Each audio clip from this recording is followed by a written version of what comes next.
Give me 1 second.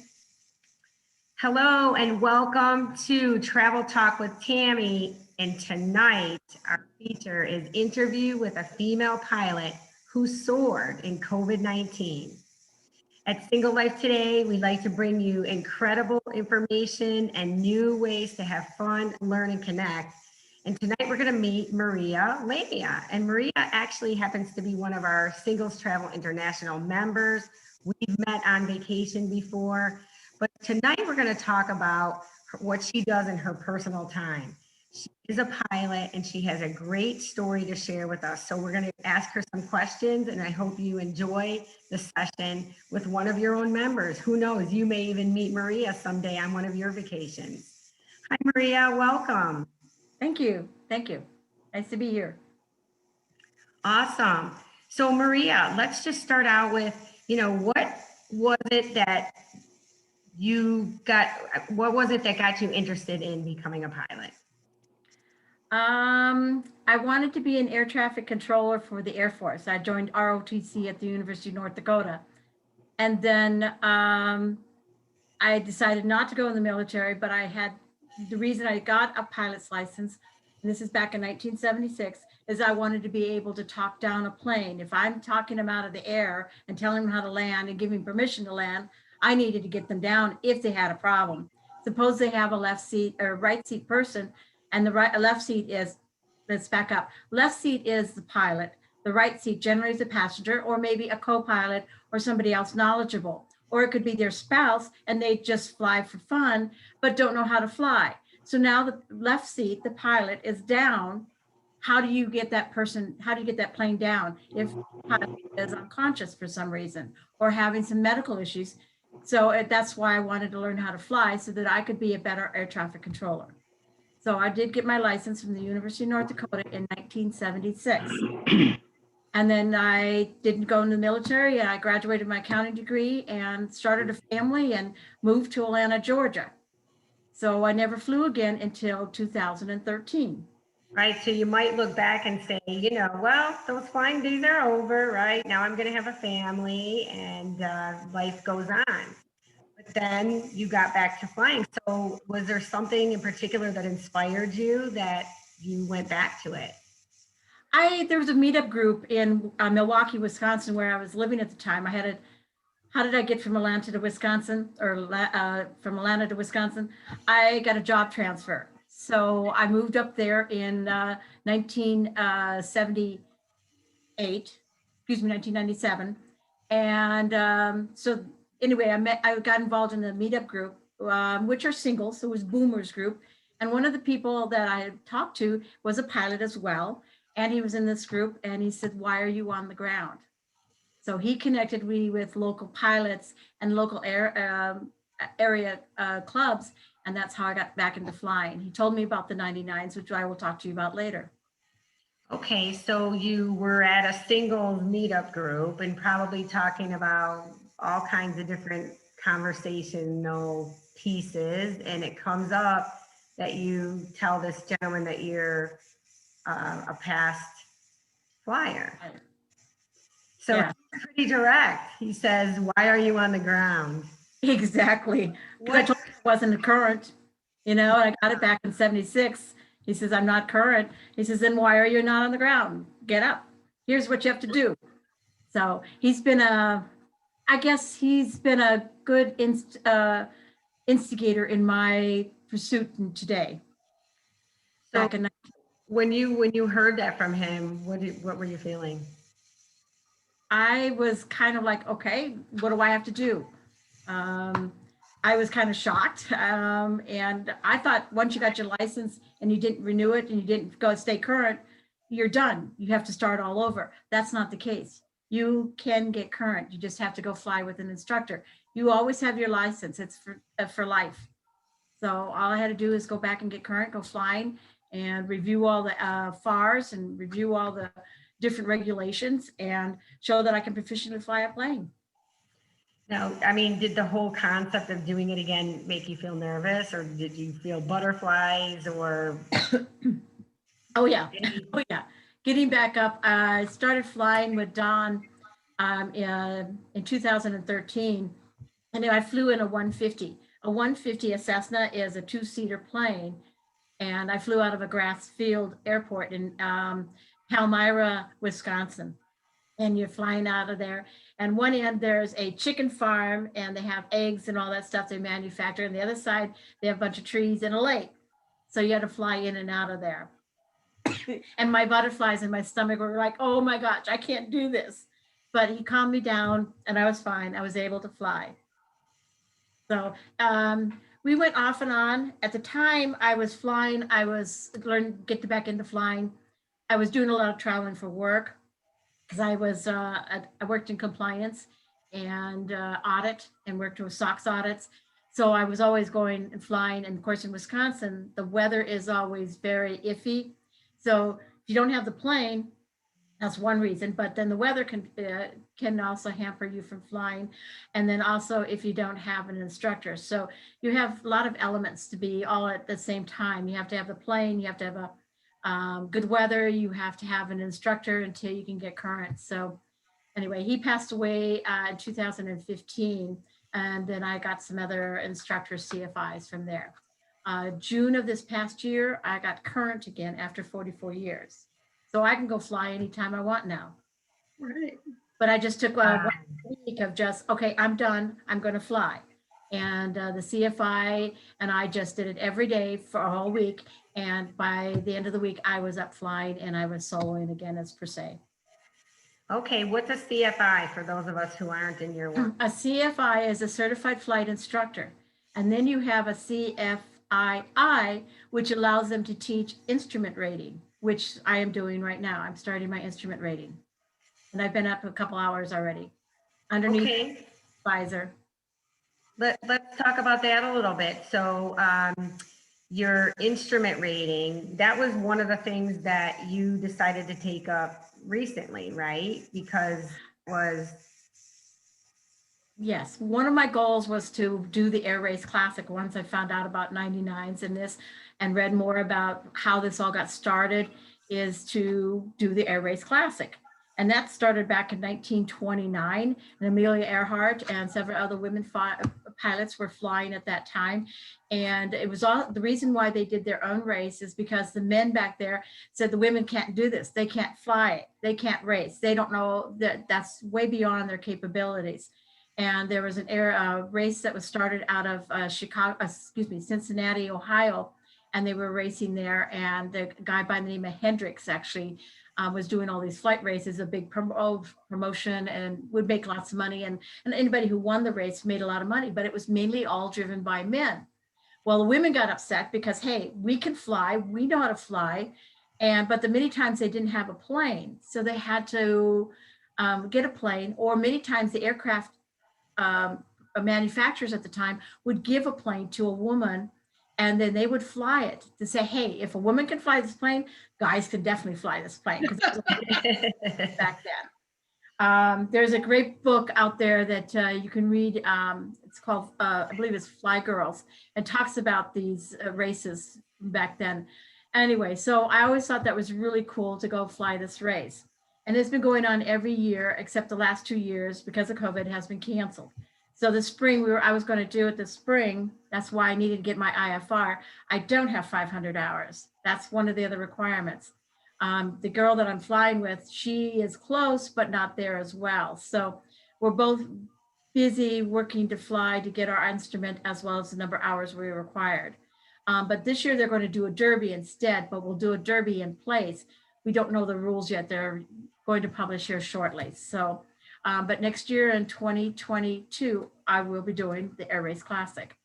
So I want to kind of ask you about that in terms of, so Don, you just happened to bump into him at a meetup and your life took a different direction. And now this gal that you're going to do the race with, also, you guys met somewhere and you made a commitment to each other. I'd like to talk about that a little bit.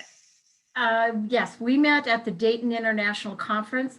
She was the event planner there for our conference in Dayton in 2019, and I was the treasurer for the North Central section. So I was managing all the registration funding there that day, and we got to talking about our flight careers and talking about life in general. And I says, one of my goals is to fly the Air Race Classic. And she says, that's my goal too. So that's how we became friends, and we've stayed in touch over these last couple of years. So yeah, I'm going to go to Dayton here and go fly with her, hopefully when the weather gets a little bit better. And in order to do the Airwaves Classic, that partnership has some meaning, doesn't it? Don't you each have a contribution in that race? You have to each fly. One generally is going to take care of the communication and watch the navs while the other one is flying, and you'll take turns, and swapping out. But you're going to have conversations, and you'll have the skill. You'll have to watch for weather, because has hampered previous races where a lot of people couldn't even get past the third leg of the race because of weather, and then didn't even get to finish because there was no time. What it is 2,400 miles over 9 stops, 8 to 9 stops. And you have to do it in 4 days to fly this. And the planes are all handicapped, handicapped by the skills of the plane, or how fast it can go. And you have to provide them records. The organization of the Air Race Classic also inspects all the planes that are being in there to make sure that they're airworthy.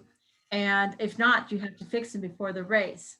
So that's something else that I'm going to be looking at, is also learning, like taking a course in airplane maintenance. So I know how to do it, and I don't have to get a certified mechanic. I mean, if it's just a simple thing, like your cap is broken or something, you got to replace your oil cap, or, you've missing some screws, or, something's wrong with your tire. You can replace the tire, put the new, what do you call it? Tube in the middle of it. Some of them have tubes, some don't. Anyway, so that's kind of one other thing I'm looking at right now, is how to maintain a plane. So I know the basics of it.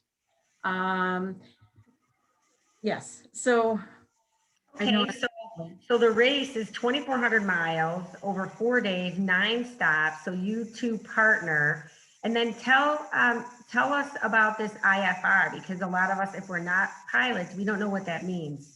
What IFR is an instrument rated pilot, and basically you are able to fly in the clouds as long as they're not got thunder and lightning and don't have ice, but you are, or maybe the fog has come in and you don't have the ground clearance. You don't have your minimum of 1,000 feet clearance to go flying, to take off from the ground. So if you'll be all, or maybe a cloud bank comes in and you're underneath it or in it.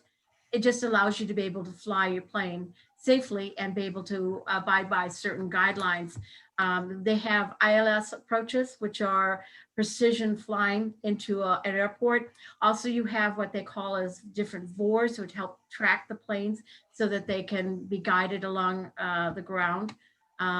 We all have street maps. Well, in the sky, they have these points all around the country that are called VORs that help guide the planes, so they are flying that vector. So that makes sense. And so if you're going for 4 days and you're making 9 stops, might sound like a silly question, but are you sleeping on the airplane? No, you have to. It's all the race is all VFR, so you have to stop every night. So it's actually dawn to dusk, and then you land. At several of the spots, you will actually have some precision flying that you have to do. One of them, I know that you have to be able to fly across the airport at a certain elevation above the runway and fly it without any deviation. So like 500 feet, you have to fly so long. You have to turn on point over a certain spot. So they're precision flying along the way at several other spots. All right, cool. That sounds really exciting. And when is that going to take place? It'll be next June, usually the 3rd week of June. Okay. Well, God willing, you'll be able to do that race with your friend. Helen is her name? Teresa. Cool. Maria, how has flying helped you cope with these crazy times that we're going through in COVID-19?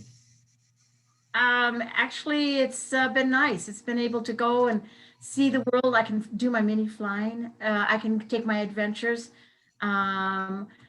Generally, some instructors want you to wear the mask, and you say, okay, no problem, I'll wear the mask. But that's only been one in the last year that I've had to wear my mask. Otherwise, they're all comfortable. You know, you make that mutual arrangement ahead of time if everybody's okay with it. You just get to get in a plane and you go flying, and you see you're you're just out there. You're just seeing the world from above instead of on the ground. Um, it's some beautiful patchworks, you know, especially in the summertime, you see the patchwork, all the green colors, the red colors, the orange colors. It's so pretty, you know, to be able to fly above it. In the wintertime, you see all the snow and the patterns and the roadways, and it's nothing like it. Oh, and the sunsets and sunrises are gorgeous. You know, I'm not one for flying when it's a little windy. So when it gets to be 15 knots or more, you won't find me up there. I like it pretty calm. That's playing it safe for sure. Over the last plane I was flying the other day, it was about 8 knots, 9 knots. It's a 1999 Cessna 172. And it just it's heavier, it's more modern, and it was just glided through any of the bumps up there. I didn't even feel them. And flying, it was just nice. But the 150 and the plane behind you is where I had to share in Wisconsin.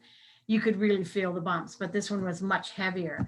It actually had, this was so different in the, this was behind you here is a 1983 plane, and it only has two sump pumps where you actually have to drain the fuel from the wings to make sure that you have proper fuel. You don't have any air bubbles, and the fuel is clear.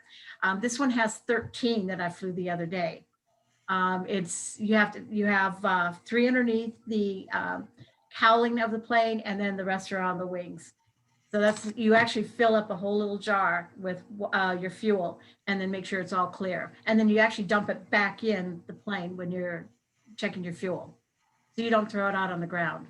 Where I would with the Cessna behind you, we would just throw that little bit of fuel on the ground, on the concrete, and it evaporates. Oh, wow. That's interesting. It sounds like you're already on your road to becoming a good mechanic. That's the basics. That's one of your, you have to walk around your plane, and you have to check to make sure your plane is airworthy, make sure you haven't lost any screws, that you haven't lost your antennas, make sure there's no structural cracks. You also want to make sure your flaps and your ailerons are moving. You haven't lost any bolts. Your cabling is all intact. You want to make sure that, you know, you don't have any extra dings that, you know, you have bird strikes up there. Possibly. You want to make sure when you have your plane either out on the tarmac or in your hangar, that you don't have unwanted guests. Birds haven't made a nest in your front. Your filters are clear. You want to make sure you can hear your stall horn going. So there's a little device that you put over the stall horn to make sure it has sound. Because it's plane behind you, we had to have that replaced because there wasn't any sound. You want to make sure that all your air vents, any holes, there's no obstructions, that you actually have the capabilities of the air coming through, and you haven't got any spiders or, you know, whoever wants to crawl into your plane. You keep warm. So. And that takes a lot of discipline, because I think that what you're talking about is something that you do before every flight, isn't it, Maria? Yeah. It is. We check to make sure your tires are inflated, make sure that you don't have excess oils coming from the cowling underneath the engine, make sure that you have adequate brake drum is good on your tires. Also, you want to make sure you're inside your cowling, make sure your carburetor, I just went blank here. Make sure all your cabling, all your sorry. Anyway, nothing's broken. Everything is tight. Everything's secure. That's great. Yeah. And so, you know, people think that when they jump on an airplane, they get on at the airport. The pilot is doing that as well with the big airlines. They're checking everything. So it's definitely a discipline. Now, Maria, for a lot of people, you know, being kind of quarantined and COVID-19 has been super difficult. And I just want to also have you share with everybody how your hobby or your skill, your passion for flying brought you into the company of other people during COVID-19. So you were with pilots on occasion, your instructors, but you're also part of a really supportive group. And I'd love you to talk about the 99s and how they were a part of your life in this last few months, this last year already. The 99s were started in 1929 in November, so they are 90 years old. Amelia Earhart was their first president. And the reason they got their name is that they met in New York, and there actually happened to be 99 women. There was 112 pilots at the time. And so they called themselves the 99s. And how have they been instrumental in you becoming where you're at today? Well, after getting back up flying in 2013, they gave me what we call a rack card about the 99. So I called, inquired, I checked on the website about the 99s, and then I found out where the Wisconsin chapter was meeting. I went there in February of 2014, met them, and then I joined their chapter at that point. Since then, I have been the treasurer for 3 different years, the vice chair, and an active member. I help out with pancake breakfasts. We do one every year. We do Girl Scout and Aviation Day. We have air markings. We have a special rose that we paint on the tarmac on various different local airports, which is a compass rose, and it has, the north, south, east, and west, and it's in the blue and white color, and 99s is in the middle. So we do that. I've also am the North Central Section treasurer, and I'm on my 2nd term, and it's a 2-year term. I'm also been the North Central Section's treasurer for the International Conference. I'm also the International Trademark Chairperson. So I manage all the use of the 99 logo on all products that are being sold or used by the chapters for fundraising. Okay, so Maria, I want to know, it sounds like you're doing everything. What are the other 98 people doing? There are about 6,500 pilots worldwide. We have an African section, Arabian section, a China section, Austria, New Zealand, Iceland. There's one in France, I think it's Norway. There's one in England. We have the United States. There's some in South America. So they're all over the world. There's 6,500. The North Central section makes up 10 states in the northern part, Michigan being one, Linda. And there are about 656 members, and it comes and goes, as people drop out and decide they don't want to be involved or can't afford it for whatever reason. So, and then pandemic right now has caused some people not wanting to renew their membership. It's only $65 a year, not much. It sounds like a wonderful sisterhood and a group of people that you learn to, work with, become friends with, and hone your skills with. And I just want to ask you, Maria, I mean, you have so much energy, and, I hear all these dreams that you're mentioning just tonight, like, yes, I'm going to do the race, and I'm going to become a mechanic and all this stuff. And like, you don't have to tell your age or anything like that, but like, I want to know, I know that you're 50 plus, because we all are, but how do you stay so positive? I surround myself and set goals that are positive. What I want to do, I set it with people that are positive. Environment, I don't like negativity. I hate gossip.